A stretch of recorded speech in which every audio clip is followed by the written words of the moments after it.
Capitalk Sports Update with Ngoni. It's a beautiful morning to you. I am Ngoni Zashamtas with latest in sport. Coming up, Germany through to the last 16 of the Euros. Details shortly, but first in your local sport. We talk cricket, where Zimbabwe Cricket has announced South African Justin Sammons as a new head coach of the Zimbabwe Senior Men's team with immediate effect. He will be joined by former Zimbabwe international Dion Ebrahim, who is coming in as assistant coach. Sammons, who over the years has done sterling work with South Africa's high performance program, as well as with several domestic sides, was part of the Proteas technical team as betting consultant between 2021 and 2023.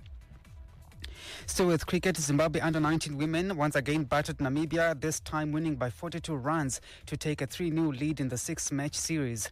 Zimbabwe batted first and scored 143 for 5 in 20 overs.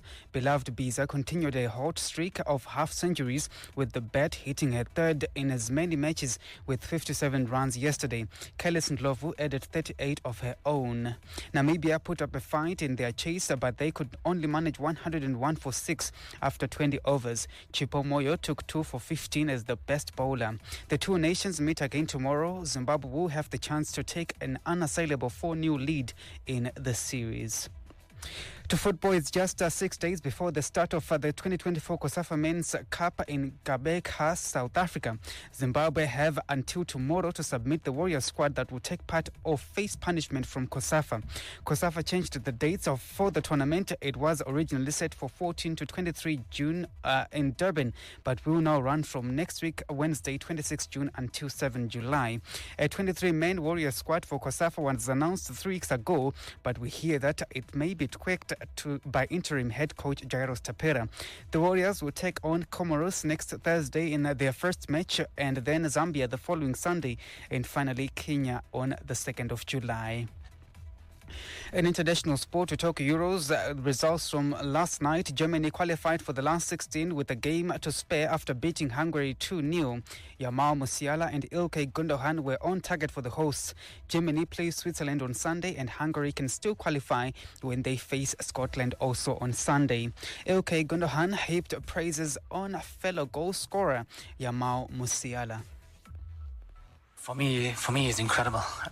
It's such a joy to play with him, Maybe the most important one at the moment for us in such a young age as well, especially when it comes about creating, or getting the ball, take-ons, giving the final pass, scoring goals, which he added now to his game as well, which is very important for someone playing in such an offensive position. I love him. He's such a complete player and such a nice guy as well, very humble, and if he keeps doing his thing, the way he's doing right now, he can be one of the best.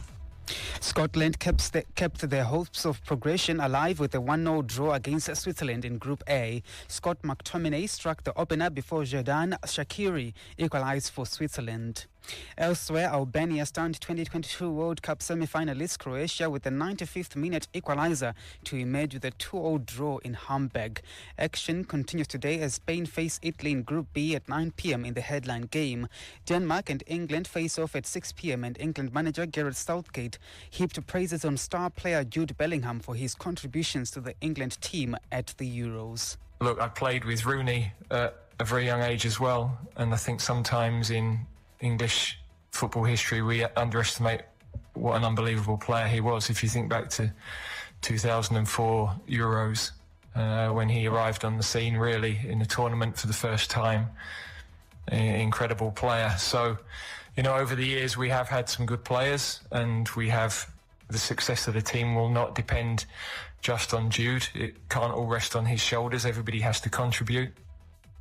Early kickoff is at 3 p.m. as Slovenia plays Serbia. And finally, at the T20 Cricket World Cup, South Africa beat co-hosts the USA by 18 runs to start their Super 8 stage in style. Opener Quinton de Kock blasted his way to 74 off just 40 balls in leading the Proteas to a massive total of 194 for 4. Captain Aiden Markram chipped in with 46 runs. South Africa then restricted the Americans. England produced their best performance at the World Cup so far after an 8-wicket victory over West Indies. And that's your sport for this hour. Back again in the next hour with another sports update.